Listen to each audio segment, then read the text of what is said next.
کچھ چیزیں بڑی چھوٹی چھوٹی ہوتی ہیں، اگر وہ دماغ میں اتر جائیں اور ہم ٹھنڈے دل سے ان باتوں کو سوچ لیں تو زندگی اتنی آسانی کے ساتھ گزرتی ہے، بڑی سکون کے ساتھ گزرتی ہے، اور ذرا سی چیز ہے۔ اور دراصل یہ ساری باتیں ہمیں اللہ کے حبیب جناب محمد الرسول اللہ صلی اللہ علیہ وسلم نے بہت پہلے بتا دی، بس یہ ہے کہ ہم لوگ جان نہیں پاتے ہیں، اللہ کے نبی صلی اللہ علیہ وسلم کے فرمان کو پڑھ نہیں پاتے ہیں، تو جس کی وجہ سے ہم لوگ الجھے رہتے ہیں۔ اللہ کے حبیب نے ایک حدیث میں بیان فرمایا،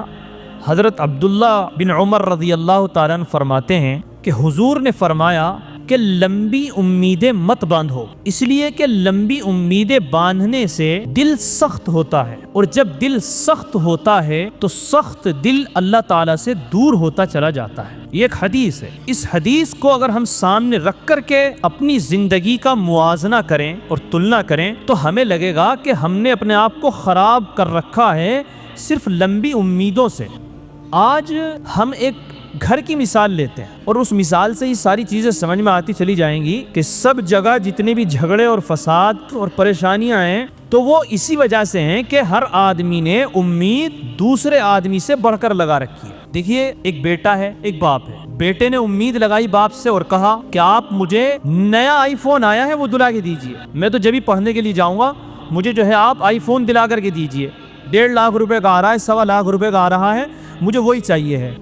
تو اس بیٹے نے اپنے باپ سے امید لگائی آئی فون کی۔ اب باپ نے سوچا کہ یار تھوڑا گنجائش تو ہے نہیں، چلو بہرحال لیکن چلو بچہ کہہ رہا ہے، گیا دکان پہ باپ، اور باپ نے ایک اچھا سا کسی دوسری کمپنی کا 50,000 60,000 70,000 روپے کا موبائل لے کر کے آیا اور بچے کو اپنے خوشی خوشی دے دی۔ اب بچے نے وہ موبائل دیکھا تو کیونکہ بچے نے اپنے باپ سے امید لگائی تھی کہ مجھے آئی فون دیں گے، اور باپ نے 50-60 ہزار روپے خرچ کر کے، کوئی چھوٹی موٹی رقم نہیں ہوتی ہے، بیٹے کو کہ یار چلو میرا بیٹا ہے خوش ہو جائے گا، اچھے سے اچھا موبائل دلا دوں، اس کی تو میری گنجائش نہیں ہو رہی ہے، تو اس نے بھی اپنے من کے حساب سے خرچ کیا۔ اب جب بیٹے نے موبائل کو دیکھا تو اس کا دماغ خراب ہو گیا، کیونکہ اس نے تو لمبی امیدیں لگا رکھی تھی، اس کی امید پوری نہیں ہوئی۔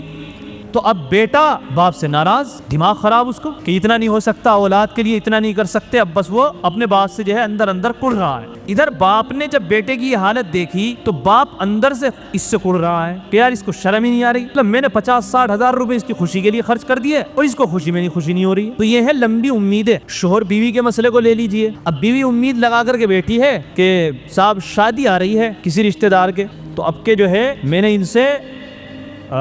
20,000 روپے لینے ہیں شادی کی شاپنگ کے لیے، تو اس نے اپنی ایک امید لگا لی 20,000 روپے کی، 50,000 روپے کی، اور اپنا چلتے پھرتے کہ مجھے بالکل 50,000 روپے چاہیے، بھائی کی شادی آ رہی ہے، مجھے کچھ نہیں پتا کہاں سے لا کے دو گے، کیسے بھی دو گے۔ ادھر بیچارہ یہ آدمی ہے، ابھی اسے دیکھ رہا ہے کہ یار تھوڑا کاروبار بھی ہلکا چل رہا ہے، کچھ لوگوں کا قرض بھی دینا ہے، گھر بار بھی چلانا ہے، اور بہرحال یہاں بھی خرچ کرنا ہی ہے، اور جگہوں پہ بھی بھائی اب مرد کو تو 1000 تقاضے ہوتے ہیں، بھائی مسجد میں کوئی عام کام آ گیا اسے مسجد میں بھی جو ہے دینا ہے، کہیں خیر کی جگہ بھی خرچ کرنا ہے، اسے صدقہ بھی کرنا ہے، اسے زکوٰۃ بھی دینی ہے، اسے گھر کا خرچ بھی چلانا ہے، اسے رشتہ داروں کو بھی دینا ہے، اور بھائی تجھے بھی دیکھنا ہے۔ اب اس کے سامنے جو ہے ساری چیزیں ہیں، تو اس نے یہ ہے کہ 50,000 روپے نہ دے کر بھائی یہ ہے 20-30 ہزار روپے ہیں، یہ اپنے ان میں اچھے سے اچھا کپڑا خرید کر لے کے آ جاؤ اور اب کر لو۔ اب بیوی کا منہ بن گیا، دماغ خراب ہو گیا، کیوں؟ کیونکہ اس نے امیدیں لمبی لگا رکھی تھی 50,000 روپے کی۔ اب کیا ہو گیا، یہ بیچارہ مرد خرچ کرنے کے بعد اس کا بھی دماغ خراب کیا، یار اس کو سمجھ میں بات نہیں آ رہی ہے۔ تو یہ لمبی امیدیں ہی ہوتی ہیں جن کی وجہ سے جھگڑے پیدا ہوتے ہیں، سارے جھگڑے اسی کے ہیں۔ ایک محلے والا دوسرے محلے والے سے یہ امید لگا کے بیٹھا ہے کہ بھائی ذرا اپنی گاڑی دے دو یار، یہ کار کھڑی ہے تمہاری، تو اسے امید ہے کہ بھائی محلے والا ہے مجھے کہیں جانا ہے دے دے گا، تو اس نے منع کر دیا کہ بھائی دیکھو گاڑی میں تو مجھے کہیں جانا ہے اور مجھے ضرورت ہے، تو اس وقت تو میں نہیں دے سکتا۔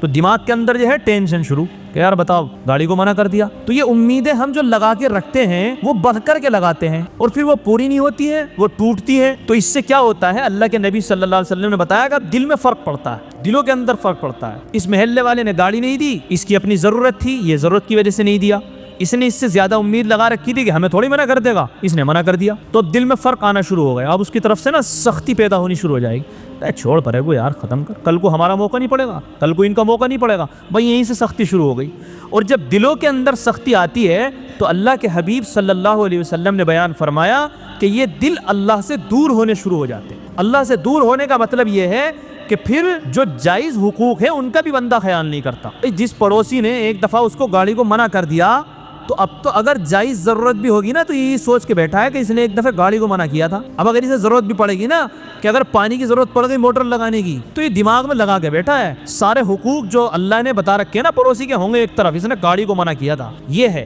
دل میں جب سختی پیدا ہوتی ہے نا تو اللہ سے دوری پیدا ہوتی ہے، یہ اللہ سے دوری پیدا ہو رہی ہے۔ پھر جو جائز حقوق ہیں پڑوسی کے یا جو جائز حقوق ہیں بیوی کے، پھر وہ بھی ادا نہیں ہوتے ہیں۔ پھر بیٹا بھی جو ہے باپ کے حق ادا نہیں کر رہا ہوتا ہے، کیونکہ انہوں نے میری کوئی بات تھوڑی رکھی ہے۔ ایک آئی فون کوئی تو کہا تھا، یہ لا کے ڈال دیا 60-70 ہزار روپے کا موبائل۔ اب یہ فرما برداری نہیں کرے گا، نافرمانی کرے گا، حقوق کی پامالی کرے گا، اور حقوق وہی توڑتے ہیں جن کے دلوں میں اللہ کا خوف نہیں ہوتا ہے۔ اس لیے دنیا میں کسی بھی انسان سے لمٹ سے بڑھ کر امیدیں نہیں لگانی چاہیے۔ دوست نے دوست سے امید لگا رکھی ہے، وہ کام تو میرا یہ دوست ہے اپنا خود دیکھ لے گا، نمٹا دے گا۔ اب وہ کسی مجبوری میں پھنس گیا، اس سے پوری نہیں ہوئی۔ بھائی کسی دوست نے کہا کہ یار دیکھو فلاں تقاضا آ رہا ہے مجھے اور تم سے جو ہے 50,000 روپے ادھار چاہیے، بھائی میں پہلے بتا رہا ہوں۔ اب یہ بیچارہ کسی وجہ سے پورے نہیں کر سکا۔ اب اس کی امید لگی ہوئی تھی کہ یار فلاں دوست ہے، میری شادی آ رہی یا فلاں مجھے کام آ رہا ہے، 50,000 روپے مجھے وہاں سے مل ہی جائیں گے۔ اس کے دوست نے اس کو 50,000 روپے دیے نہیں، تو امیدیں ٹوٹ گئی، نفرتیں شروع ہو گئی۔ تو حدیث میں یہی بتایا گیا ہے کہ بھائی لمبی لمبی امیدیں مت لگاؤ، بس ٹھیک ہے یہ میرا دوست ہے، اس سے کہہ دوں اگر اس سے میرا کام پورا ہو گیا تو بہت اچھی بات ہے، نہیں ہو تو چلو ٹھیک ہے کوئی بات نہیں، اللہ تعالیٰ کہیں اور سے دے گا۔ اس کی طرف سے زیادہ امید لگا کر کے بیٹھنا، یا بیوی کا یہی امید لگا کر کے بیٹھنا کہ 50,000 روپے ہی مجھے ملیں گے، ارے بھائی 20,000 روپے مل گئے تو انہی میں کام چلا لے، جو مل گئے اس میں راضی رہو۔ یہ جو آدمی سوچتا ہے، جو امیدیں لگاتا ہے اور جو سوچ رہا ہے وہی پورا ہونا چاہیے، یہ صرف اور صرف انسان کو تکلیف میں ڈالتی ہیں چیزیں۔ یہ ہے بڑی باریک سی چیز ہے، لیکن گھر کے اندر سارے جھگڑے، اب شادی ہو گئی، اب ویسے مجھے یہ مثال نہیں دینی چاہیے مگر خیر بہرحال شادی ہو گئی، شادی ہونے کے بعد میں ماں باپ نے بیٹے سے امید لگا رکھی ہے کہ شادی ہونے کے بعد بھی اب ہمیں جو ہے زیادہ ٹائم دے گا یا نہیں دے گا۔ بہن نے امید لگا رکھی ہے کہ اس نے ہماری شادی تو کر دی، اب ہم آئیں گے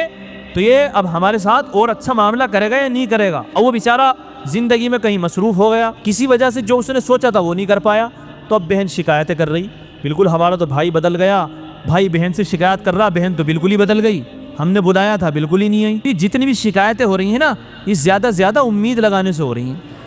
میں نے آپ سے کوئی ایک امید لگا لی کہ بھائی میں ان سے کسی بات کو کہوں گا تو اب تو یہ پورا کریں گے ہی، آپ نے اس کو منع کر دیا تو اب دل میں تکلیف ہو رہی کہ یار بڑی عجیب بات ہو گئی، انہوں نے تو ہماری بات ہی نہیں رکھی۔ تو کام تو کرو، کام تو ایک دوسرے سے مل کے ہی چلتے ہیں، یہ سارے کام ایک دوسرے سے کہے جائیں گے، لیکن امید بہت زیادہ مت رکھو کہ جو ہم سوچ رہے ہیں وہ ہونا چاہیے۔ آپ نے کسی سے کوئی بات رکھی، اس نے اس کو پورا کر دیا، اسی درجے میں کر دیا یا کم درجے میں کر دیا یا منع کر دیا، ٹھیک ہے میں بہت اچھی بات ہے، جزاک اللہ۔ اگر گنجائش نہیں ہے تو اللہ تعالیٰ آپ کی بھی پریشانی دور کرے، کہیں اور سے اپنے ضرورت کو پوری کر لو۔ ایک ہی چیزوں کی امید لگا کر کے بیٹھ جاتے ہیں تو اس سے جھگڑے پیدا ہوتے ہیں، اور جب جھگڑے پیدا ہوتے ہیں تو پھر زندگی سکون سے نہیں چلتی ہے۔ اس لیے حدیث میں بیان کیا گیا ہے کہ یہ لمبی لمبی امیدیں نہیں باندھنی چاہیے۔ اگر ہم سب یہ ارادہ کر لیں کہ ہم ایک دوسرے سے کوئی امید ہی نہیں رکھیں گے، امید اگر رکھیں گے تو صرف اللہ سے رکھیں گے، اس سے کہو آپ جتنی امید لگاتے ہیں اس سے بڑھ کر دے گا، اس سے خیر کے ساتھ دے گا، اور دینے والا وہی ہے۔ جس سے آپ امید لگا رہے ہیں کہ یہ میرے کام کو کر دے، اس کو بھی دینے والا ہی اللہ ہے۔ تو اپنی امیدوں کو اللہ تعالیٰ سے جوڑنا چاہیے، اللہ تعالیٰ بہترین کام کرنے والا ہے، اللہ تعالیٰ بہترین امیدوں کو پورا کرنے والا ہے۔ اس لیے میرے بھائی جو میں آپ کو یہ باتیں بتا رہا ہوں، ایک حدیث ہے، مجھے لمبا چوڑا بیان نہیں ہو رہا ہے، 10-15 دن سے بڑا دھسکا سا ہے، سینے میں تکلیف ہے، لیکن خلاصہ ساری باتوں کا یہ ہے کہ ایک دوسرے کو محبت دو، اپنی طرف سے یہ سوچو کہ بھائی ٹھیک ہے میں تمہارے بڑھ کر کام آ جاؤں گا، دوسرے سے یہ امید مت لگاؤ کہ یہ بھی میرے بڑھ کر کے کام آئے، بس زندگی بڑھے چلتی رہے گی۔ جہاں تم نے یہ امید لگائی کہ جیسے میں اس کے کام آ رہا ہوں یہ بھی ڈبل میرے کام آئے، بس وہیں سے جھگڑے شروع ہو جائیں۔ جھگڑوں کی جڑ کو اگر ختم کرنا ہے تو دوسروں سے امیدیں لگانا بند کر دو، بالکل ختم کر دو۔ کام آ جائے کوئی بہت اچھی بات ہے، نہیں آیا تو بھائی اپنا زندگی کو آگے بڑھاؤ، یہاں نہیں تو کہیں اور سے، کہیں نہیں تو کہیں اور سے، اور اپنی ساری ضرورتوں کو اللہ کے سامنے پیش کرنا چاہیے۔ تو یہ کچھ باتیں تھیں جو میں نے آپ حضرات کے سامنے رکھی، امید ہے کہ یہ موٹی موٹی باتیں آپ حضرات کی سمجھ میں آ گئی ہوں گی۔ اللہ تعالی ہم سب کو عمل کی توفیق عطا فرمائے۔ ایک اعلان یہ ہے بھائی، مسجد کے اندر ہماری قالین کی بھی ضرورت ہے، اس کا بھی تقریباً 1 لاکھ روپے کا خرچ ہے، سردی کا موسم آ رہا ہے، اس کے لیے دیکھیں گے اور تھوڑا وقت کے بعد میں، لیکن فی الحال جو یہ پلاسٹک والی چٹائی ہیں تو یہ مسجد کے اندر بہت کم تعداد میں بچی ہیں، باہر بھی ابھی بھی ایک صف ایسا ہی ہے اور سردی کا موسم آ رہا ہے، تو اس کے لیے مؤذن صاحب نے اور حاجی جی نے مجھے بتایا کہ ہماری مسجد کے لیے 2 منڈل کی ضرورت ہے، اور 2 منڈل کی قیمت 17,000 کچھ روپے ہوتی ہے، 4-5-6 صفحے اس میں آ جاتی ہیں۔ تو اگر کوئی حضرات ایسے ہوں کہ جو چند لوگ مل کر کے دے دیں تو بہت اچھی بات ہے، آپ حضرات نماز کے بعد میں بتا دیں یا آپ بتا دیں، بہترین کام ہے، ثواب کا کام ہے۔ یعنی آپ یہ سمجھ لیجئے کہ صرف اور صرف یہ صفحے ایسی ہیں کہ جب بندہ مسجد میں آئے گا، اللہ کے سامنے سجدہ کرے گا، سر کو جھکائے گا، عبادت کرے گا تو انہی چٹائیوں پر کرے گا۔ یہ اتنا صاف ستھرا اور بالکل ثواب کا کام ہے۔ تو آپ حضرات میں سے اگر کچھ لوگ چاہتے ہوں کہ بھئی ہم اپنے مرحومین کی طرف سے کرا دیں، یا چند لوگ چاہتے ہوں تھوڑا تھوڑا حصہ لینا چاہتے ہوں، تو آپ حضرات نماز کے بعد میں یا بعد میں حاجی جی سے یا ہم سے کسی سے ملاقات کر لیں تاکہ مسجد کے اندر چٹائی آ جائیں۔ اللہ تعالیٰ عمل کی توفیق عطا فرمائے، سنت ادا کر لیجئے۔